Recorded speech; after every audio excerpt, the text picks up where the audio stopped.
சிறுகடிக்க ஆசை சரியில்லை. டுடே எபிசோடில் இதில் கையெழுத்து போட்டு கொடுத்தா நான் என் வேலையை பார்த்துட்டு போயிடுவேன் அப்படின்ற மாதிரி அவர் வந்து சொல்லிடுறாங்க.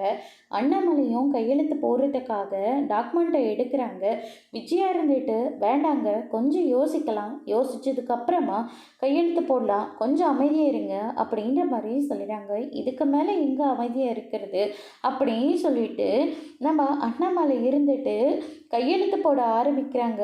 மனோஜ் எல்லாம் ரொம்பவே சந்தோஷப்படுறாங்க. ஆனால் முத்து இருந்துட்டு வேண்டாம்ப்பா, சொன்னால் கேளுங்கப்பா அப்படின்ற மாதிரி சொல்லிடுறாங்க.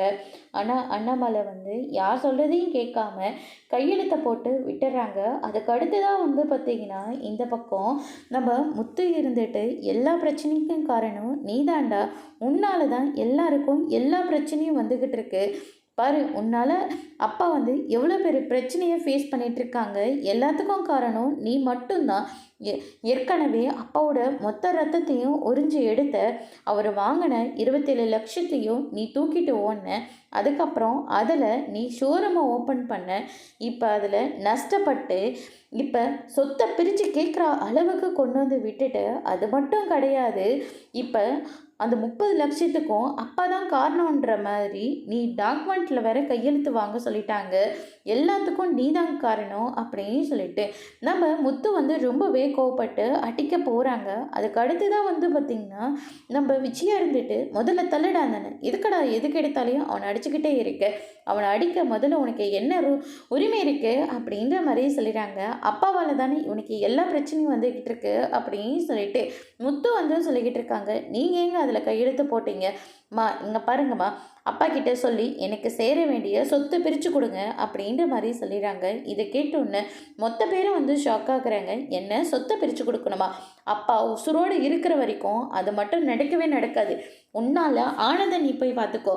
எதுவுமே நடக்கிறதுக்கு முன்னே ஆஃபீஸ் போடுறது அடட ஏகப்பட்ட பந்தவா நீ பண்ணிட்டு தேவையில்லாமல் செலவை வேறு இழுத்து விட்டுட்டு இப்போ அதுக்கு சொத்தை பிரித்து கூடன்னு வந்து கேட்டுக்கிட்டு இருக்க.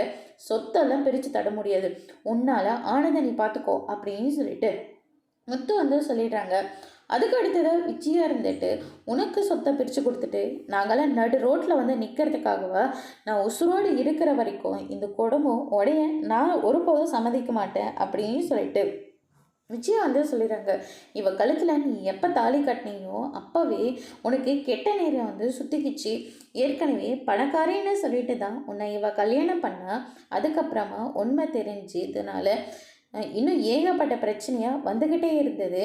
இப்போ உனக்கு பெரிய ஆர்டராக வாங்கி தரேன்னு சொல்லிட்டு உனக்கு கடங்காரியை வேற விட்டுட்டா, அதுக்கப்புறம் சொத்தை பிரித்து கொடுத்தா, இவ்வளோட சேர்ந்து நீயும் நடு ரோட்டில் வந்து தான் நிற்கணும், அதெல்லாம் என்னால் பிரித்து கொடுக்க முடியாது அப்படின்னு சொல்லிட்டு நம்ம விஜயா வந்து சொல்லிடுறாங்க.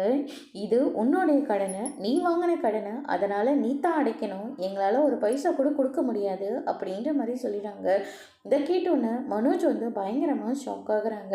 அதுக்கு அடுத்து தான் வந்து பார்த்திங்கன்னா கிருஷி இருந்துட்டு மனோஜையோட டென்ஷனாக பார்க்காம டேடின்னு சொல்லிட்டு போய் ஹப் பண்ணுறாங்க. யாரா உனக்கு டேடி, முதல்ல இந்த ரூமில் உனக்கு என்ன உரிமை இருக்குது, நீ என்ன என்னோட பையனா அப்படின்னு சொல்லிட்டு கிருஷை பிடிச்சி அடித்து ரூமை விட்டு வெளியே போடான்னு சொல்லி தள்ளி விடுறாங்க. அதுக்கு அடுத்து தான் ரோகிணி இருந்துட்டு ஆமாம் இப்போ எதுக்காக கிருஷ் அடித்த அப்படின்னு சொல்லிட்டு மனோஜ் கிட்டே கேட்கவும், அவனை அடித்தது தப்பு, உன்னை முதல்ல கொல்லணும் அப்படின்னு சொல்லிட்டு ரோகிணியோட கழுத்தை பிடிச்சி கொல்றதுக்காக போகிறாங்க. அதுக்கு அடுத்ததாக மனோஜ் இங்கே என்ன தான் நடக்குது, கிருஷை எதுக்காக நீ அடித்த, நீ எதுக்காக என் கழுத்தை பிடிச்சி நெரிக்கிற அப்படின்னு சொல்லிட்டு ரோகிணி வந்து நாடகத்தை ஆரம்பிக்கிறாங்க. ஐயோ நீயா ரோகிணி, நான் கூட வேறு யாரும் நினச்சிட்டேன், என்னை மன்னிச்சிட்டு ரோகிணி, ஏதோ டென்ஷனில் இந்த மாதிரியெல்லாம் பண்ணிட்டேன், கடங்காருங்க பிரச்சனை, ஒரு பக்கம் ஆர்டர் போச்சு, இன்னொரு பக்கம் இந்த சொத்தையும் பிரித்து தர மாட்டேங்கிறாங்க, அந்த டென்ஷனில் தான் இப்படியெல்லாம் நடந்துக்கிட்டேன், என்னை மன்னிச்சிடு, ஐயோ உனக்கு ஒன்றும் ஆகலைல்ல அப்படின்னு சொல்லிட்டு மனோஜ் வந்து ரோகிணி கிட்ட வந்து சொல்லிக்கிட்டு இருக்காங்க. அதுக்கு அடுத்ததாக இன்னும் நீ வெளியே போறியா, எல்லா பிரச்சனைக்கும் காரணம் நீ தான், மரியாதையை வெளியே போ அப்படின்னு சொல்லிட்டு கிருஷை வந்து வெளியே போக சொல்கிறாங்க. ரோகிணி சிக்னல் காட்டி கிருஷை வந்து வெளியில் போக சொல்கிறாங்க. அதுக்கு அடுத்ததாக வந்து பார்த்திங்கன்னா ரோகிணி ஒரு பக்கம் ரொம்பவே அதிர்ச்சியில் இருக்காங்க. என்னடா இது, மனோஜ் வந்து இப்படியெல்லாம் நடந்துக்கிறானே அப்படின்னு சொல்லிட்டு அதுக்கடுத்து தான் மீனா இருந்துட்டு கிருஷை வந்து சமாதானம் பண்ணிக்கிட்டு இருக்காங்க.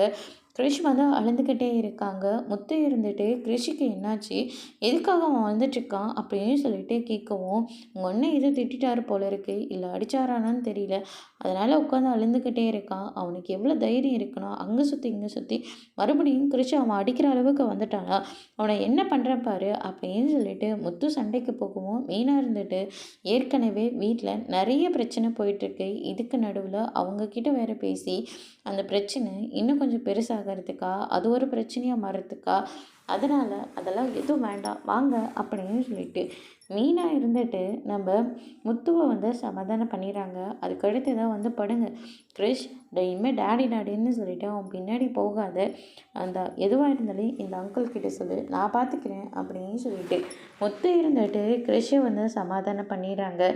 அதுக்கடுத்து தான் வந்து பார்த்திங்கன்னா இந்த பக்கம் நம்ம அண்ணாமலை இருந்துட்டு முத்துவும் மீனாவும் தூங்கிட்டாங்க அப்படின்னு நினச்சிட்டு வெளியே வந்து உட்காந்து அழுந்துட்டுருக்காங்க.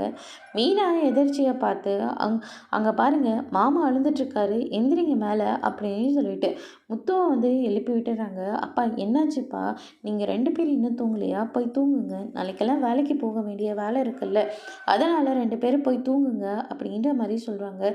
நாங்கள் தூங்குறது இருக்கட்டும், நீ ஏன்ப்பா தூங்காமல் இந்நேரத்துக்கு வந்து இங்கே உட்காந்து அழுந்துக்கிட்டு இருக்க, இங்கே பாருங்கப்பா, நீங்கள் நினைக்கிறது எதுவுமே நடக்காது, பயப்படாதீங்கப்பா அப்படின்னு சொல்லிட்டு நம்ம முத்து வந்து சொல்லிக்கிட்டு இருக்காங்க. அவன் சொத்தை பிரித்து கேட்டான்னு நீ வருத்தப்பட்டு உட்காந்துட்ருக்காதப்பா, நீங்கள் தான்ப்பா எங்களுக்கு ரொம்ப பெரிய சொத்து, உங்களை விடவாப்பா இந்த வீடு வாசலெல்லாம் எங்களுக்கு முக்கியம், அதெல்லாம் ஒன்றும் தேவையில்லைப்பா, நீங்கள் அமைதியாக இருங்க.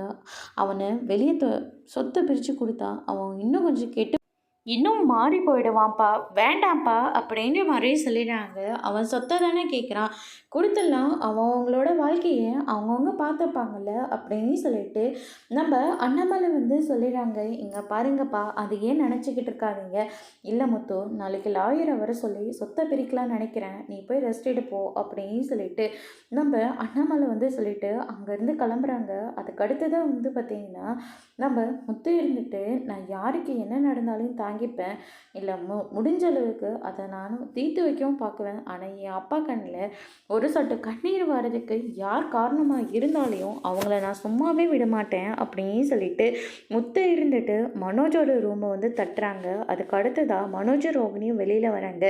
உன்னால தான்டா என் அப்பா அழுந்துட்டு போகிறாரு, உனக்கெல்லாம் சொத்தும் தர முடியாது, ஒன்றும் தர முடியாது, எனக்கு தேவையான சொத்து நான் கேட்குறேன், உனக்கு வேணும்னா நீ வாங்கிக்கோ, வேண்டானா வாயை மூடிட்டு சும்மா இரு, தேவையில்லாமல் என் விஷயத்தில் நீ தலையிடாத அப்படின்ற மாதிரி சொல்லிடுறாங்க.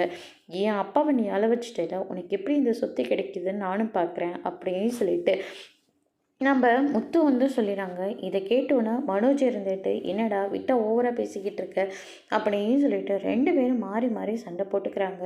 என்ன மீனா, உங்கள் ஹஸ்பண்ட் ரொம்ப ஓவராக போயிட்டுருக்காரு அப்படின்ற மாதிரி சொல்லிடுறாங்க. குடும்பம் உடஞ்சி போகிறத எந்த பொம்பளைங்களாலையும் ஏற்றுக்க முடியாது, ஆனால் அதனால தான் சில பேர் வாயை மூடிட்டு அமைதியாக இருக்காங்க. அதே மாதிரி உன் புருஷனை வாயை மூடிட்டு அமைதியாக போக சொல்லுங்கள், மாமா எவ்வளோ வருத்தப்பட்டு இங்கேருந்து போகிறாருன்னு தெரியுமா அப்படின்னு சொல்லிட்டு மீனா வந்து ரோகிணியை டார்கெட் பண்ணி சொல்கிறாங்க. ரோகிணி அதுக்கு அடுத்ததாக வாம வச்சு போகலாம் அப்படின்னு சொல்லிட்டு அங்கேருந்து கூட்டிகிட்டு போகிறாங்க.